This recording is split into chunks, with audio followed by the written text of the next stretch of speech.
Téléspectateurs, très heureux de vous retrouver pour ces nouveaux numéros de votre émission Salon Sport sur Kin Actu TV, votre partenaire d'excellence. Je l'ai toujours dit, votre fidélité nous honore. Bienvenue à ces nouveaux numéros que vous suivez chez vous, mais également vous pouvez nous suivre en rediffusion déjà demain, dimanche, à partir de 13 h pour la rediffusion. Bienvenue à tous, très heureux de vous retrouver pour ces nouveaux numéros à travers cette émission Salon Sport où je veux recevoir pour vous sur ces plateaux deux experts du Comité olympique congolais, COC, ici chez nous, en République démocratique du Congo. Avec eux, nous allons essayer de parler du Comité olympique national congolais. D'ailleurs, tout à l'heure, on va nous afficher notre sujet, la place du Comité olympique à travers le sport congolais, à travers le sport de la République démocratique du Congo.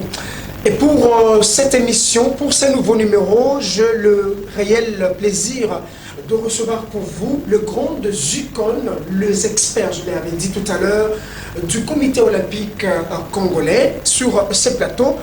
Il s'agit bel et bien de Monsieur Flore Badiachile, voilà, c'est ça son nom, avec beaucoup de titres en tout cas. Il est donc formateur de formateurs accrédité du programme d'appui international au sport africain et du Caraïbe, détenteur d'un certificat de l'Institut national du sport et l'expertise de la performance à Paris. C'est en France, formateur et expert du Comité olympique congolais, je l'ai dit tout à l'heure, entraîneur principal de l'équipe nationale de taekwondo, coach olympique depuis 2016, ceinture noire, 5e dan en taekwondo. Il agit également comme coach et consultant des organisations et pour les entrepreneurs. Vous comprenez? En tout cas, c'est très riche. Et comme en présentation, c'est pour vous dire réellement que j'ai un réel plaisir de recevoir sur ces plateaux deux experts du Comité olympique. Nous allons quand même les saluer. Maître Flore, bonjour, bonsoir. Bonsoir. Comment vous allez? Bien, merci, et vous? Bon, ça va. Nous sommes très heureux de vous recevoir sur ce plateau de Salon Sport. Le plaisir est partagé. Merci. Alors, il n'est pas seul sur ce plateau. Je reçois un être doyen. Moi, je l'appelle doyen. Lui, c'est Thésée Badine Willa, je crois. J'ai bien prononcé son nom. Il est chef de division du secrétariat général de sport et loisirs, expert administratif auprès du Comité olympique congolais, délégué syndical élu. Il est même jusqu'à aujourd'hui délégué syndical élu. C'est aussi un analyste sportif, monsieur Thésée. Bonjour, bonsoir. Bonsoir. Vous allez bien, j'espère? Oui, je me porte bien. Merci. Vous aussi, j'espère. Très bien, merci d'avoir répondu à notre invitation pour cette émission Salon Sport.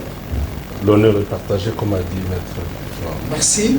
Alors, ce sont les deux experts du Comité olympique. Vous sentez que par rapport à la présentation faite tout à l'heure, ils sont en tout cas outillés. Il fallait en tout cas beaucoup de courses, beaucoup de va-et-vient, beaucoup de sacrifices pour mettre la main sur ces deux grandes icônes de sport congolais. Ça, il faut quand même le dire, comme nous l'avons toujours dit, le seul cadre idéal, la seule adresse pour nous faire connaître ce que vous faites chez vous à travers vos clubs, à travers vos associations, à travers vos académies, à travers vos mouvements et associations sportives. C'est le Salon Sport sur Kin Actu Télévision. Mais vous pouvez également poser vos questions à nos invités sur ces plateaux à travers notre numéro affiché, à travers vos écrans. Alors, si vous avez des questions à poser par rapport à la matière que nous allons exploiter aujourd'hui, vous pouvez nous écrire sur notre numéro WhatsApp. Nous parlons avec nos invités sur ces plateaux tout à l'heure de la place donc, du Comité olympique congolais, n'est-ce pas, dans le sport aujourd'hui. Alors, pour cela, je commence avec vous, Monsieur Tézé. Vous êtes expert administratif auprès du comité olympique congolais. Qu'est-ce que vous apportez exactement à ce comité? C'est quoi votre rôle en tant qu'expert administratif au COC? Merci pour demander des éclaircissements. Comme vous venez de le dire, là, je suis chef de division du secrétariat général des sports et loisirs. Donc, je me suis retrouvé au comité olympique depuis 2008 à la faveur d'une mise en place. Donc, il était prévu depuis cette époque-là qu'il y ait un administratif pour servir d'appui administratif, permettez la tautologie, au comité exécutif élu. Parce que comme vous le savez, le comité olympique congolais, il y a le comité exécutif élu, mais il y a des tâches à faire. Ce ne sont pas les membres du comité qui doivent les faire eux-mêmes, mais il y a des personnes attitrées, un personnel. Donc il y a une direction administrative chargée de correspondance, chargée de garder les archives, chargée de rédiger les procès-verbaux de réunion, chargée de servir de courroie de transmission entre le comité olympique, le ministère, les partenaires et d'autres les fédérations. Et par moment et souvent, donner des avis, pas des impositions, mais donner des avis sur l'interprétation des textes administratifs. Donc je peux, en résumé, dire que c'est cela le rôle. Très bien, Monsieur Tézé, vous êtes au comité olympique il y a combien de temps maintenant, comme expert et administratif? Je suis arrivé au comité olympique depuis 2008. Je suis là depuis 2008. Et c'est le comité olympique qui m'a forgé en expertise de la gestion administrative du comité olympique. Ils ont eu à m'envoyer à gauche, à droite pour des formations, pour savoir comment ça se fait chez les autres et pour revenir améliorer ce qui se fait chez nous. Donc je suis le produit de l'expertise produite par le comité olympique. Très bien. Alors, pour le comité olympique congolais aujourd'hui, vous qui êtes là, je l'ai dit tout à l'heure à nos téléspectateurs en tant qu'expert, dites-nous comment se porte le sport congolais d'une manière générale. D'une manière générale, tellement la question est générale, très bien. Et je n'aimerais pas tomber dans les généralités. Ok.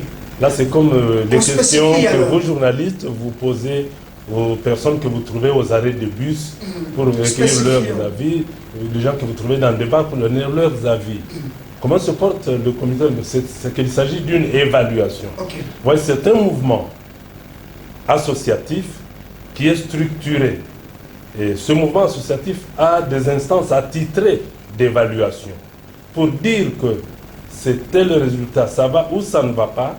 C'est au cours des assemblées générales de toutes ces associations qu'eux-mêmes doivent tirer d'abord les conclusions de leur façon de fonctionner et que nous, on va consommer l'information. Ce n'est pas à nous-mêmes là, sans avoir vu l'exercice de l'association, pouvoir tirer des conclusions sur le fonctionnement. Le sport est très général. Nous avons plus de 70 ou 80 fédérations. Comment devoir juger? Il faut secteur par secteur. C'est tout ce que je peux dire. Très bien, cela demande un travail approfondi, une analyse très profonde par rapport, avant de répondre à cette question. C'est ainsi que nous vous conseillerons, nous vous suggérerons, vous qui êtes journaliste d'investigation, d'approcher structure par structure. Comme ça, vous voyez l'exercice, vous avez le bilan que lui-même, gestionnaire de la structure, s'est donné comme bilan et à vous de juger. Très bien. Merci beaucoup, Monsieur Tézé. On va revenir à vous, mais nous allons d'abord permettre à nos téléspectateurs, ceux qui nous suivent, de prendre d'abord la question du jour. Comme vous le savez, notre émission a toujours eu l'occasion de poser une question, surtout une question qui concerne, qui cadre ou relative à nos invités sur le plateau. Nous restons toujours dans le cadre des sports, mais cette fois-ci, parce que nous avons sur ce plateau les deux experts, les deux formateurs du comité olympique congolais. La question est là d'ailleurs, le panneau de la question est là. Donnez le nom du tout premier et de l'actuel président du comité olympique. C'est très simple. Je demande de me donner le nom du tout premier président qui a dirigé les comités olympiques congolais, et le dernier, l'actuel, donc pas le dernier, l'actuel, c'est lui qui est en fonction pour le moment. Donc j'ai besoin des deux noms que vous allez me proposer à travers cette question. Si vous avez de la réponse, vous pouvez déjà nous envoyer cette réponse à travers notre numéro WhatsApp affiché à travers vos écrans. Ça nous sera très bénéfique, mais à la fin, nous allons demander à nos invités sur ce plateau de proposer un petit prix à celui ou à ceux ou à celle, parce que nous aurons besoin d'un seul candidat, d'un seul champion qui va répondre. Si vous êtes nombreux, nous serons obligés de faire les tirages au sort. La question est là, vous pouvez encore la noter. Donnez le nom du tout premier et de l'actuel président du comité olympique congolais. Nous allons revenir à vous, monsieur Thésée, tout à l'heure, mais prenons d'abord maître Flore, qui est avec nous sur ces plateaux. En tout cas, avec beaucoup de titres académiques et sportifs, un homme très expérimenté. Mais dans cette émission, nous vous recevons comme étant formateur expert du comité olympique congolais. Comment vous vous sentez dans cette appellation? Quand vous appelez, par exemple, formateur accrédité du programme d'appui international au sport africain et des Caraïbes, qu'est-ce que ça veut dire concrètement? Merci beaucoup pour la question. D'emblée, d'abord, quand on vous appelle expert, c'est une lourde responsabilité. C'est une lourde responsabilité. Deuxièmement, formateur des formateurs, parce qu'en fait, j'ai suivi tout un cursus.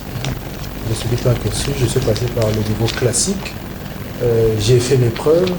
Je suis rentré pour terminer le cursus. Et c'est comme ça que je suis formateur de formateurs accrédité. Accrédité pourquoi? Parce que cette formation a abouti à un examen, à des évaluations. Et pour lesquelles il y en a qui ont échoué, il y en a qui ont réussi. Voilà pourquoi nous sommes accrédités. Aussi parce que dans ce monde du coaching, que ce soit le coaching en termes de développement personnel le plus répandu, le coaching sportif, ainsi de suite, il y a beaucoup d'autodidactes. Parce qu'on a lu 2-3 livres, on a visité des sites à gauche et à droite, on a le zèle de se faire passer pour coach. Alors que le coaching, c'est d'abord un long processus de son vécu, à la suite duquel c'est des connaissances, des savoir-faire qui s'ajoutent à votre vécu pour que vous sachiez faire les choses selon certaines logiques, selon une certaine cohérence. Donc voilà un peu, c'est énormément de responsabilités, c'est ce rendez-vous du donner et du recevoir entre l'investissement que la société fait sur vous et la manière avec laquelle vous la restituez. Très bien, monsieur Flore, mais tout à l'heure, quand vous parlez de formateurs accrédités du programme d'appui international au sport africain et des Caraïbes, ça a donné naissance à un programme aujourd'hui que la RDC utilise. C'est quoi concrètement? Oui, en fait, le monde du sport est de plus en plus scientifique. Et pour exceller dans ce domaine, vous êtes obligé de passer par des formations. Les formations, vous les avez d'abord dans le domaine spécifique à votre discipline. Vous avez été athlète de basketball. Après, quand votre carrière sportive se termine, vous passez par des formations pour être coach de basketball. Là, on est dans son domaine spécifique, que ce soit en taekwondo, que ce soit en judo, et ainsi de suite. Et il y a aussi ce qu'on appelle des troncs communs, mais avec certaines pertinences. C'est là qu'on est dans les sciences du sport. C'est un peu ce module qui fait une analyse globale et très particulière des aspects de la performance. Et c'est là que nous avons eu accès à ce programme international qui nous a permis de suivre le programme national canadien de certification des entraîneurs. Avec ce programme, avec ces diplômes, nous avons le même rang que les entraîneurs FIFA de haut niveau. Très bien. Ok. Mais vous avez eu le temps d'évoluer ailleurs, maître Flore, mais après tout, vous revenez au pays pour encadrer, pour former le jeune. C'est quoi cet amour profond qui vous anime? Parce que tout le temps, votre cursus sportif, académique, comme vous l'avez dit, c'est ailleurs, mais vous revenez au pays. C'est quoi derrière cet amour? Qu'est-ce que vous poursuivez concrètement? Au départ, c'est une passion. Et ensuite, c'est comme un sacerdoce, mais c'est le résultat d'une certaine vision partagée. C'est que dans les années 2000, cette aventure elle a commencé il y a très longtemps. D'abord, j'ai été initié au sport très très jeune, j'avais 5 ans, très jeune. J'ai eu ma ceinture noire à l'âge de 11 ans. La première ceinture noire. Ceinture noire première en taekwondo. Ah oui, à l'âge de 11 ans. Très bien. J'étais la deuxième génération d'enfants qui avaient accès à la ceinture noire. À l'époque, nous étions avec maître Isun Park, qui était un Coréen. Et puis après, il y a eu pillage au pays, il y a eu ce qu'il y a eu, dégradation des institutions économiques, on est tombé dans le ghetto, plus de sortie à l'extérieur, plus de connexion avec l'extérieur. Et on a perdu certaines, on va dire, mises à jour. Alors en 2007, quand on revient aux affaires par les élections au niveau de la Fédération congolaise de taekwondo, on organise nos premiers voyages pour la Corée du Sud. Parce que le taekwondo que je pratique a pour origine la Corée du Sud. Les premières équipes sont allées, elles sont revenues. L'acquis technique qu'avaient ces athlètes, on était rapidement face à l'évidence selon laquelle, parce que quand vous avez fait une formation à l'extérieur et que vous revenez, formation technique, il faut préserver les acquis le plus longtemps possible, si pas les perfectionner. Alors on s'est rendu compte que nous avions des athlètes qui étaient revenus en grand nombre, mais qui étaient reçus par des entraîneurs qui n'avaient pas le même bagage technique. Okay. Il fallait, honnêteté oblige, il fallait que les entraîneurs aussi aillent se ressourcer. Okay. À la suite de ça, nous sommes allés, et comme c'est des centres internationaux, c'est différentes nationalités, par les évaluations, j'étais parmi ceux qui avaient distingué. À la suite de ça, des grands maîtres coréens m'ont demandé de rentrer m'installer en Corée du Sud. Donc nous sommes revenus et je suis reparti. Donc j'étais plongé dans la culture coréenne, vraiment dans les arts martiaux. Ce que vous voyez dans les films, les 10e dan, les 9e dan, c'est des gens que j'ai côtoyés. Et on avait des entraînements de 8h à 17h. Wow. De 8h à 17h. C'était exactement comme dans l'armée. Voilà, avec des modules très précis. La construction du talent brique par brique. Les deux, la théorie pratique et théorie et pratique. Parce qu'aujourd'hui, l'expérience que nous avons eue, la petite parenthèse, avec les Jeux Olympiques en 2016 à Rio de Janeiro, les formulaires qu'on nous envoyait, vous aviez des cases à remplir. Si vous êtes entraîneur certifié, si vous êtes docteur, parce qu'aujourd'hui, je veux vous dire que judo, taekwondo, karaté en Asie, pour les aspects que je maîtrise le plus, vous avez des doctorats en taekwondo, vous avez des doctorats en karaté, vous avez des doctorats en judo. Très bien. Donc ça veut dire que vous allez dans les matières théoriques et vous avez les écoles pratiques qui fonctionnent de pair. Ce sont des très bons produits finis qu'on lance. Voilà. Et donc du coup, j'ai été immergé dans cet environnement et à la suite, à la fin de ça, quand je suis revenu, on s'est rendu compte que nous étions spécifiquement dans le taekwondo. Les objectifs de performance, c'est que quand on gagne, on aimerait gagner le plus longtemps possible. Okay. On n'aimerait pas gagner et puis après perdre, et puis après gagner et puis après perdre, et ainsi de suite. Garder la constance. Et il nous fallait maintenant aller chercher cette autre connaissance qui nous permettra de pérenniser cette performance, mais tout en se rappelant qu'on ne gagne pas toutes les compétitions. Parce que ces athlètes que vous entraînez, ce ne sont pas des robots, c'est des êtres humains et qui sont l'objet de beaucoup d'interférences, beaucoup de perturbations environnementales, culturelles, familiales, psychologiques et ainsi de suite. C'est là que je suis allé faire les sciences du sport au Canada, qui via le programme international d'appui au sport africain des Caraïbes. Et j'ai suivi le niveau classique en 2013, à la suite duquel, quand je suis revenu, j'ai mis en place toutes les théories qu'il fallait, toute la pratique, la connaissance, ce qui nous a permis, dans ce travail d'équipe au niveau de la Fédération congolaise de taekwondo, d'avoir la qualification aux Jeux Olympiques de Rio de Janeiro en 2016, que nous avons raté 2 fois, parce que nous avons raté la qualification pour la Chine et pour Londres. Donc voilà en fait, pour ce petit parcours. Alors, vous comprenez, chers téléspectateurs, que ça valait la peine que je mette la main sur ces 2 experts du comité olympique congolais, surtout que Maître Flore ait plongé toute la jeunesse consacré à la pratique de cette discipline sportive. Lui-même est en train d'expliquer, vous sentez qu'il y a de la matière. Je vais revenir à vous tout à l'heure parce qu'on va bientôt parler de 9e jeu de la francophonie avec vous, mais avec Monsieur Thésée. Voilà, vous avez assisté avec nous à l'organisation de 9e jeu de la francophonie du 28 juillet au 6 août dernier à Kinshasa, en RDC. Peut-on dire aujourd'hui que c'est un pari gagné pour le pays? Un pari gagné, oui. Très bien. Un pari gagné, oui.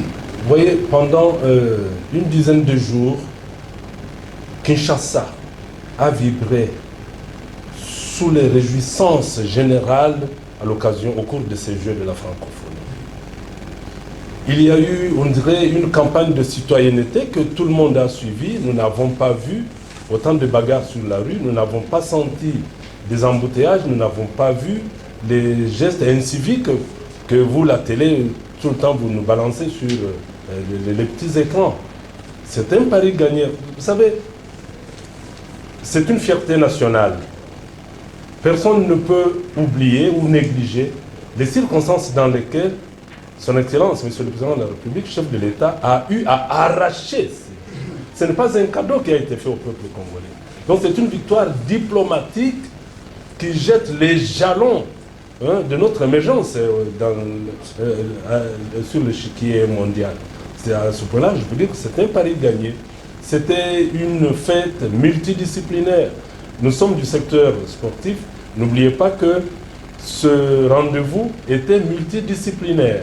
Il y a eu la culture, il y a eu le sport, et je peux vous dire que le mot n'a pas été évoqué, c'est une joie olympique. Parce que l'olympisme, c'est quoi?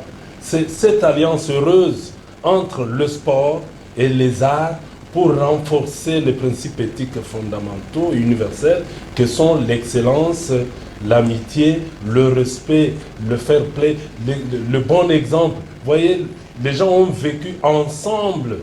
C'est de l'olympisme que nous avons vécu pendant cette dizaine de jours. À ce point-là, moi, je peux vous dire que c'est un pari gagné. Très bien, M. Thésée, mais le comité olympique congolais qui regorge dans son sein deux experts sportifs, est-ce que a été aujourd'hui, s'il faut le dire, associé, en tout cas corps et âme, à l'organisation de 9e jeu de la francophonie? Par besoin, par esprit de responsabilité, le comité olympique congolais, je crois que M. Flore ne me contredira pas, il pourra expliquer cela, a mis l'expertise au service des disciplines qui étaient retenues. C'est ainsi que les meilleurs résultats que nous avons eus dans le secteur des sports, notamment des luttes, ça fait partie. Lui là, il est artisan, il est fabricant de ces médailles d'or là. Très bien. Donc le secteur des luttes a été parmi les plus assidus au cours que M. Flore a eu à donner sous l'autorité du comité olympique congolais. C'est qu'on peut dire que le comité olympique congolais a aussi contribué, en tout cas efficacement, pour la réussite de cette fête nationale. Il y a du grain olympique là-dedans. Très bien. Il y a du grain olympique là-dedans. Et vous êtes satisfait de ce résultat aujourd'hui? Tout le pays est satisfait. Néanmoins, nous pouvons dire que nous pourrons faire mieux à l'avenir en comptant sur l'évaluation que le comité aura fait, en comptant sur l'appui technique que les experts tels que M. Flore là pourront dorénavant mettre. Parce que ce n'est pas la seule échéance internationale que nous avons. C'est la première expérience que nous avons vue. Ça doit nous servir de leçon pour une meilleure participation à d'autres rendez-vous qui nous attendent. Il y a eu 34 médailles raflées par la RDC au 9e jeu de la francophonie. Nous étions classés à 9e position. Est-ce que c'est vraiment satisfaisant par rapport à ce qu'on attendait de talents congolais, de jeunes qui ont participé à ces Olympiades francophones aujourd'hui? Ces jeunes font la fierté, ont fait la fierté du pays. C'est pourquoi nous saluons encore une fois la sanction positive du chef de l'État en recevant ces jeunes. Nous aimerions qu'à l'avenir, il y ait toujours ces encouragements de ce genre et nous irons très très loin. Parce que restons sur la francophonie, est-ce que, en tant qu'expert aujourd'hui de sport au niveau du comité olympique congolais, comment vous avez jugé, bien que ces résultats sont là, comment vous avez jugé le niveau technique et tactique de nos athlètes qui ont participé à ces 9e Jeux de la francophonie? Là, c'est un aspect technique et tactique. En tout seigneur, tout honneur, Maître Flore, qui est fabricant d'athlètes et de performances, est mieux placé pour répondre. Justement, je vais revenir à vous tout à l'heure. C'est la question qui suivait d'ailleurs pour Maître Flore, où j'ai demandé la lecture du comité olympique congolais par rapport à l'organisation des 9e Jeux de la francophonie à Kinshasa.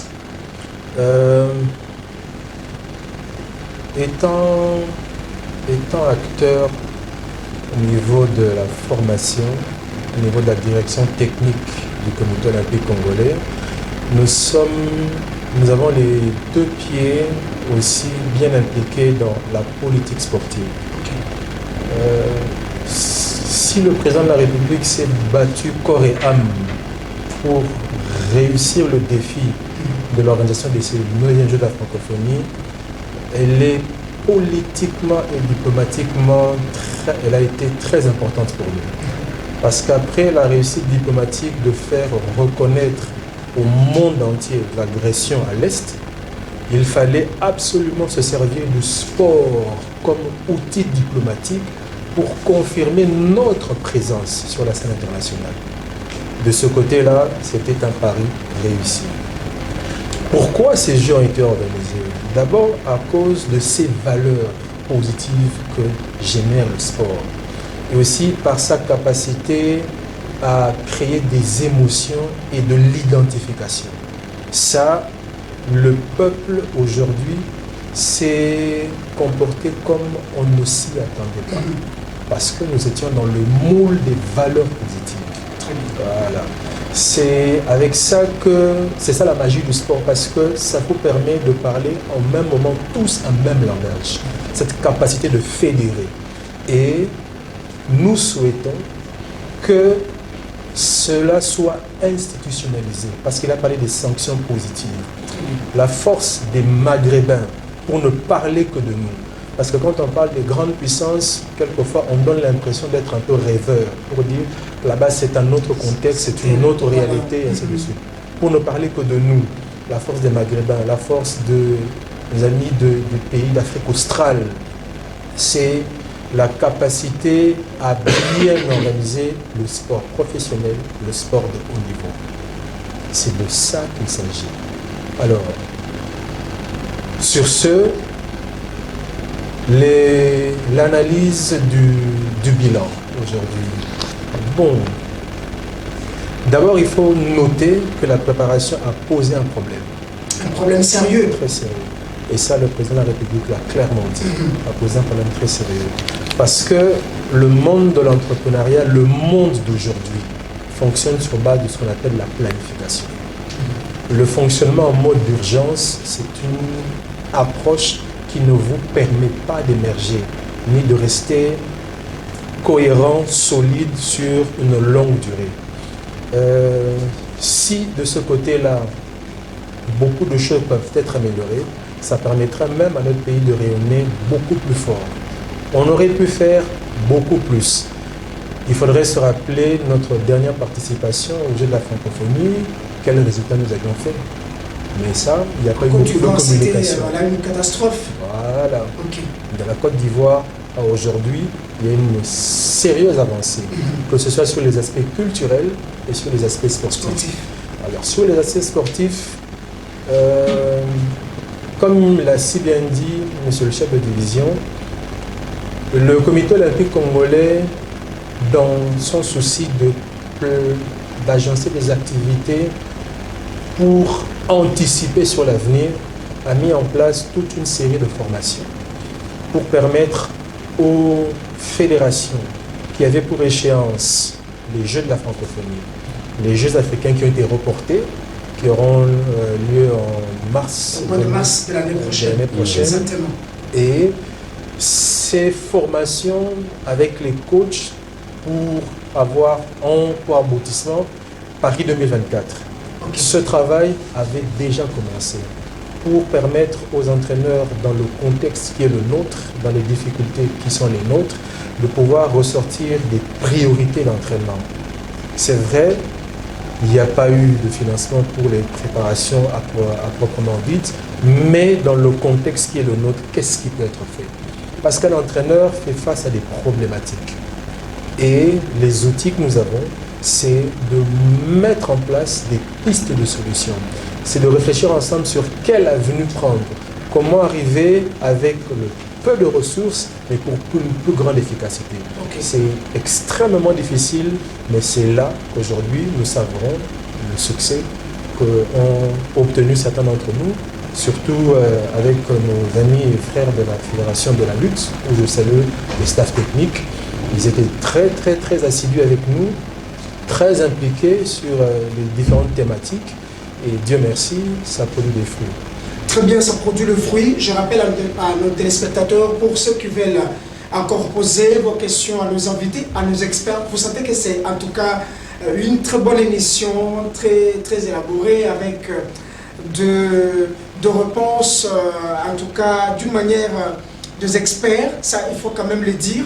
Vous pouvez poser vos questions à travers notre numéro affiché et surtout, vous pouvez jouer à la question. La question est là, je crois, la réalisation va nous balancer notre panneau, voilà. Donnez le nom du tout premier et de l'actuel président du comité olympique congolais. Donc donnez-moi deux noms, n'est-ce pas? Le premier et l'actuel. Donc l'actuel président, comment il s'appelle? Je ne vais pas les saluer sur ces plateaux. Je salue seulement le président du comité olympique congolais. C'est un vieux à moi, je ne vais pas citer son nom ici. En tout cas, force, continuité et surtout que Dieu ajoute encore. Alors, vous avez organisé la toute première édition du programme de développement national du système sportif ici à l'RDC, avant même la tenue de l'événement de la francophonie. Et l'année suivante, c'est juste ce programme qui a donné, qui a été à la base de beaucoup de résultats positifs à travers le jeu. C'est quoi concrètement cette première édition du programme de développement national du système sportif? En fait, il y a eu différents modules. Le système sportif s'était adressé au président et secrétaire général des fédérations. Okay. Ouais. Et avec les entraîneurs, nous étions sur les facteurs de performance. S'agissant du système sportif, c'est là que se pose le problème du fonctionnement chez nous. Il s'agit de former des athlètes. Okay. Ces athlètes qui, au départ, ce sont des enfants. Toutes disciplines confondues. Toutes disciplines confondues. Très bien. Qui, au départ, ce sont des enfants. Mais ces enfants, où est-ce qu'on les trouve le plus? On les trouve à l'école, on les trouve dans leur quartier, les quartiers qui renferment les maisons. Okay. Cet enfant, quand il quitte son quartier, quand il quitte sa maison, il est à l'école. Après l'école, il est à l'université. Dans la vie associative, vous avez les fédérations qui, dans leur démembrement, ont des ligues, des ententes, jusqu'à avoir des cercles sportifs. Okay. Et des clubs. Des clubs aussi. Voilà. Quel est le lien qu'il y a entre les fédérations, les PST, l'université, le ministère de l'EPST, le ministère de l'ESU, le ministère des Sports? Quel est le lien qu'il y a entre ces différents ministères par rapport à la construction de talents du bas âge jusqu'au sport de haut niveau? C'est cette remise en question-là sur laquelle il fallait discuter. Très bien. Parce qu'il est grand temps d'établir des synergies entre ces différentes institutions, entre ces différentes organisations, pour éviter le fonctionnement en vase clos. C'est le fonctionnement en vase clos qui fait que on a énormément de problèmes à produire des produits finis alors que nous avons énormément de talent. Exactement. Des produits finis ça, pour une performance c'est vraiment un travail scientifique qu'il faut louer, en tout cas. Voilà. Ça, il faut vraiment saluer. Voilà. Et c'est cette analyse institutionnelle, cette analyse globale des rôles que sont censés jouer chacun de ces compartiments, si on peut les appeler ainsi. Voilà. C'était ça en fait. Ça c'est vraiment très scientifique, c'est vraiment très bien. Il fallait assister à cette première édition du programme, en tout cas du développement sportif. D'ailleurs, dont l'initiateur, le formateur, l'expert est avec nous sur ces plateaux, Maître Flore en tout cas. Nous saluons en tout cas cet amour que vous avez pour le sport congolais. Je vais revenir à vous tout à l'heure parce que là, nous tendons lentement sûrement vers la fin de l'émission. On va parler tout à l'heure de taekwondo, où vous êtes voilà, 5e dan, ainsi de suite. Mais prenons M. Tézé, chef de division. Ouais. Veuillez justement nous parler d'une manière brève parce que là c'est une matière en tout cas très sensible. Je veux très prochainement vous recevoir dans le cadre de cette émission pour parler de l'administration de sport. Faire le parallélisme, marier l'administration et le sport. Comment ça marche? Alors là je voulais savoir exactement c'est quoi la différence entre l'administration et le sport. Et surtout que vous-même vous êtes expert dans l'administration. Ouais. Non, il n'y a pas de différence. Vous auriez pu chercher une relation à qualifier autrement que par la différence. Okay. Juste lorsque vous parlez d'administration, voilà. C'est que vous parlez de l'administration du secrétariat général au sport, donc l'administration qui dépend du ministère des Sports. Le sport, exactement. Vous voyez, le sport, c'est un fait constitutionnel. Le gouvernement a décidé d'allouer un ministère pour l'organisation du sport. Le ministère, c'est la structure politique, l'exécutif. Mais le bras d'exécution de l'exécutif, c'est l'administration, les services administratifs. Okay. Où il y a à la tête le secrétaire général jusqu'au dernier gradé. Ceux-là sont là pour exécuter administrativement les consignes politiques, la politique administrative définie par le gouvernement. Mais comment le gouvernement organise-t-il le sport? Il n'a pas la technicité. Il a délégué le pouvoir aux structures sportives que sont les fédérations. Les fédérations sont l'émanation des ligues. Les ligues sont l'émanation des ententes, des cercles. Donc, au bas, c'est l'athlète. C'est ainsi que, dans l'exécution de leur mission, les fédérations sont accompagnées par l'administration, de par leur naissance par exemple.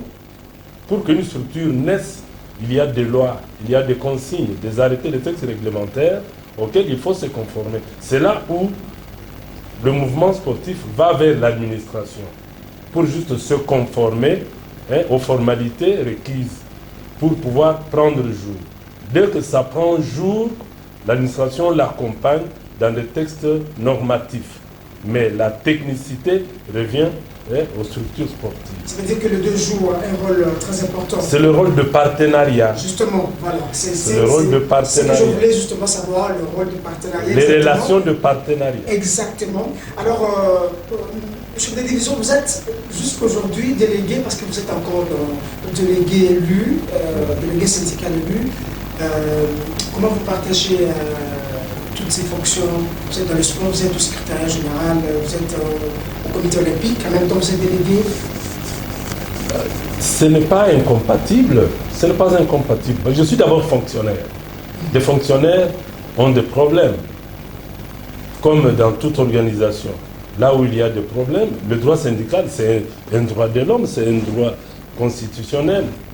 Notre constitution a reconnu le droit syndical. Les statuts des agents déclarés des services publics de l'État ont reconnu la pluralité, plutôt le pluralisme du mouvement syndical. C'est ainsi que plusieurs syndicats sont allés en concours aux élections.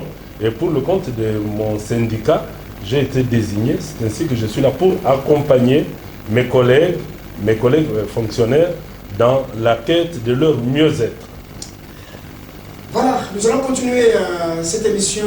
Il faut quand même le dire, il faut reconnaître l'homme à cette époque, n'est-ce pas? Pendant qu'on est encore vivant, nous devons nous aimer. Je salue mon vieux, le vieux Badiachile. En tout cas, le savoir-faire ne manque jamais. Il faut quand même saluer. Il est donc le secrétaire général du comité olympique congolais. En même temps, il est au niveau de la fédération de taekwondo. Il faut quand même saluer les travail abattu, en tout cas, mon vieux. Mais pourquoi pas tout le cadre, tout le staff du comité olympique congolais pour le travail que vous faites pour la jeunesse congolaise. Nous avons des infrastructures aujourd'hui, à travers les infrastructures sportives, culturelles adéquates, à travers le même jeu de la francophonie. Vous avez des recommandations à faire après l'utilisation. Vous savez, nous, c'est depuis qu'on nous a laissé de vieilles bâtisses à l'époque coloniale qu'on n'a pas cet esprit d'entretien, on n'a pas cet esprit de suivi pour voir exactement garder en bon état ces infrastructures. Est-ce que vous pensez que 2 ans, 3 ans après, on aura les mêmes infrastructures? Si non, vous avez des recommandations à formuler à toutes les autorités compétentes qui ont la main dans la gestion de ces infrastructures sportives et culturelles? Là, c'est très intéressant comme question. Vous voyez, l'organisation des Jeux de la francophonie nous a légué un héritage très précieux en infrastructure. Très bien. Avec les infrastructures actuelles, nous pouvons organiser des championnats africains, de grands tournois multinationaux, des jeux régionaux, sous-régionaux. Donc nous avons dépassé le climat de tout le temps. Le mouvement sportif a toujours crié, a toujours pleuré, a toujours sollicité que le politicien songe à doter le mouvement sportif d'infrastructures. Ailleurs, ce sont de hauts centres d'entraînement qui vivent à cause d'abord des infrastructures et des animateurs techniciens comme ils sont là. Maintenant que nous avons ces infrastructures, qui sont pour la plupart, à part celles qui sont dans les établissements universitaires et dans d'autres sites, il y en a qui sont dans les complexes omnisports existants, au stade de Martyrs et au stade Tata Raphaël. Là, pour avoir été au comité de gestion du stade de Martyrs, je suis inquiet parce que, comme vous dites là, la capacité d'entretien fait un peu défaut parmi les gestionnaires, parmi les membres ou parmi le personnel. Maintenant, nous devons changer de méthode. Mais pour avoir été également aux États généraux de Mbuela Lodge, je me rappelle, entre autres recommandations, moi-même je ne peux pas faire une recommandation, mais je reviens à une des recommandations des États généraux de Mbuela Lodge. Il est prévu, il est souhaité que soit mise en place la régie de gestion des infrastructures. Vous voyez, nous n'avions que ce stade de Martyrs et stade Tata Raphaël, qui sont maintenant enrichis d'autres infrastructures modernes. Est-ce qu'on peut continuer à les gérer de la même façon? Par quel personnel? Le personnel est-il formé pour ça? Est-il motivé pour ça? Et puis le personnel des 2 stades pose d'abord problème.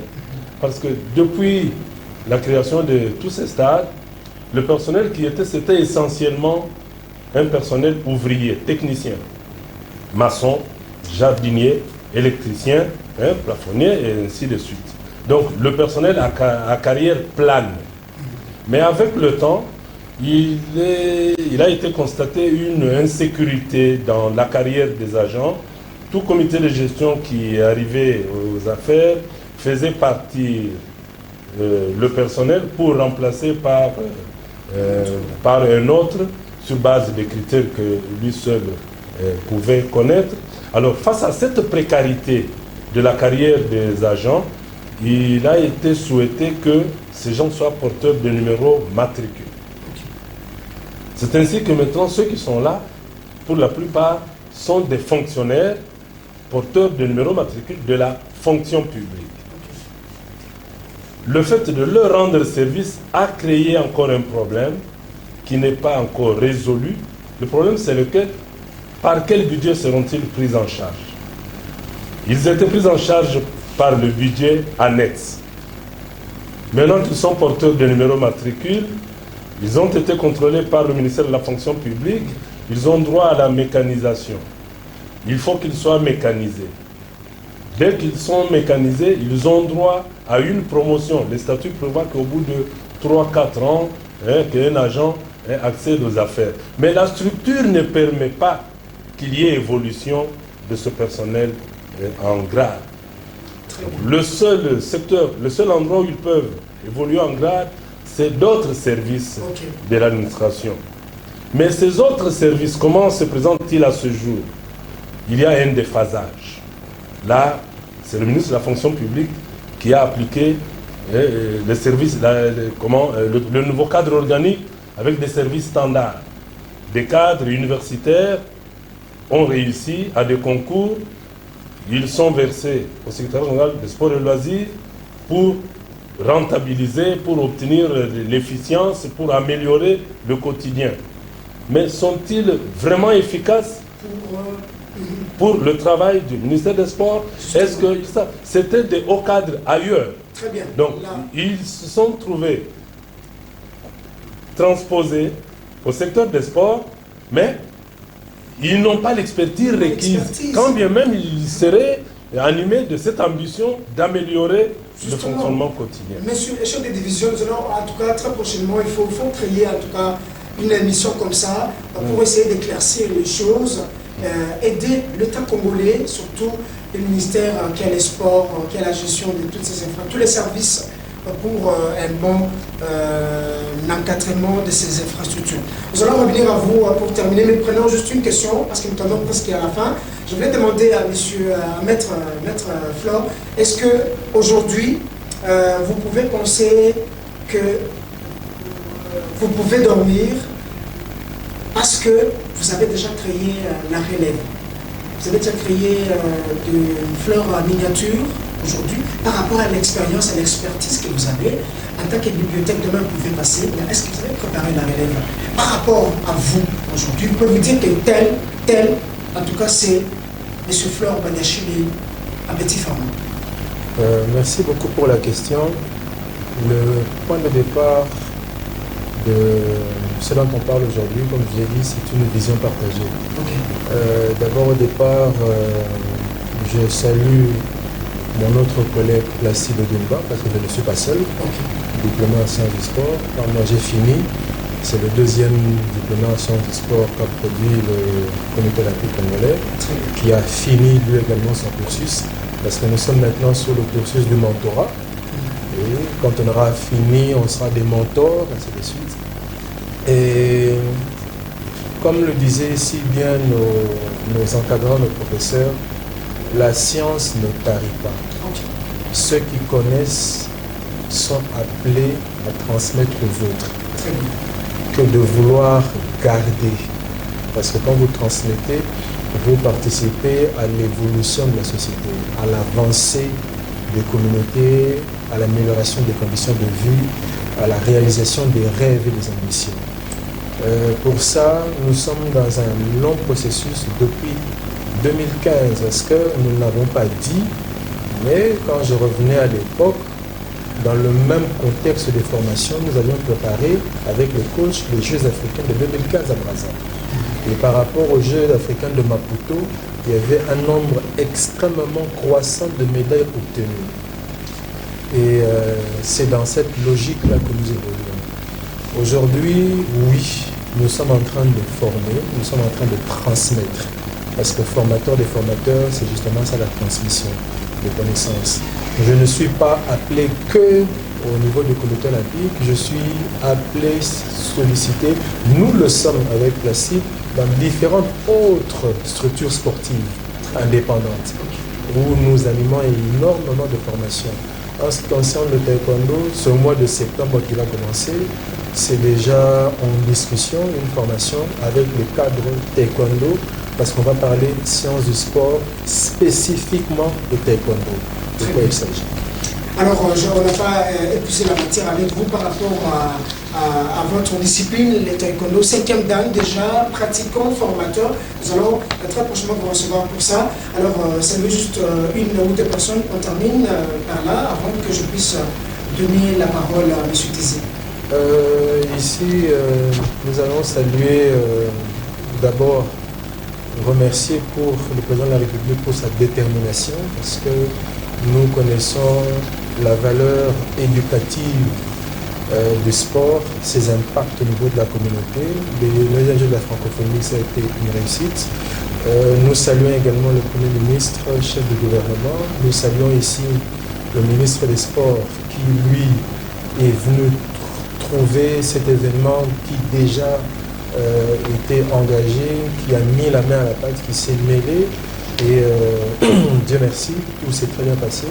Nous saluons ici également les membres du comité exécutif du comité olympique congolais qui ne cessent de fournir suffisamment d'efforts pour que justement le comité olympique puisse jouer sa partition dans cet encadrement de la jeunesse. Et nous saluons également tous les athlètes de la Fédération congolaise de taekwondo. Merci, M. Tézé. Juste dans 30 secondes, vous saluer de votre personne. Oui, les grandes salutations sont déjà faites par Maître Flore. Là, je salue mes camarades du mouvement syndical, Tokanye, Bruno, Maman Germaine Botoko, Kimpan Vita, Pami Jean, Moana Tchangou, qui me regardent. Ils ne peuvent pas comprendre qu'un syndicaliste arrive ici et qu'il ne passe pas le message syndical. J'ai là devant moi un cahier de charges qui a traîné pendant plusieurs mois. J'aurais souhaité au cours de cette émission que vous me posiez la question de savoir quelle relation y a-t-il entre l'administration et le mouvement syndical. Y a-t-il harmonie ou il n'y a pas harmonie? Nous avons un cahier de charges que nous n'arrivons pas à faire consommer par les autorités. Parce qu'à toute demande de rendez-vous d'audience, la porte est close. Mais avec votre petite fenêtre, vous entrez partout. Nous aimerions donner, juste énumérer les problèmes qui minent le personnel de sport pour qu'une solution soit peut-être... Très bien, maître chef de division, on va vous prendre tout à l'heure pour les informations, ne vous en faites pas. On va faire large par rapport à ça parce que nous avons déjà en tout cas débordé par rapport à cette émission. Nous allons vous prendre tout à l'heure. Merci, chers téléspectateurs, de nous avoir suivis à travers cette émission Salon Sport qui recevait pour vous aujourd'hui les deux experts du comité olympique à Congolais. La matière était très abondante. Nous allons le recevoir très prochainement dans un autre cadre avec une autre matière. Merci beaucoup à Light Moutonge pour la réalisation de cette émission, pourquoi pas à Aris Matondo qui était derrière la caméra, ainsi qu'à toute l'équipe qui a concouru à la réalisation de cette émission. Merci et continuez à jouer parce que le cadeau vous sera communiqué à travers nos réseaux sociaux par rapport à ceux qui vont participer à la question. Au revoir et à la prochaine.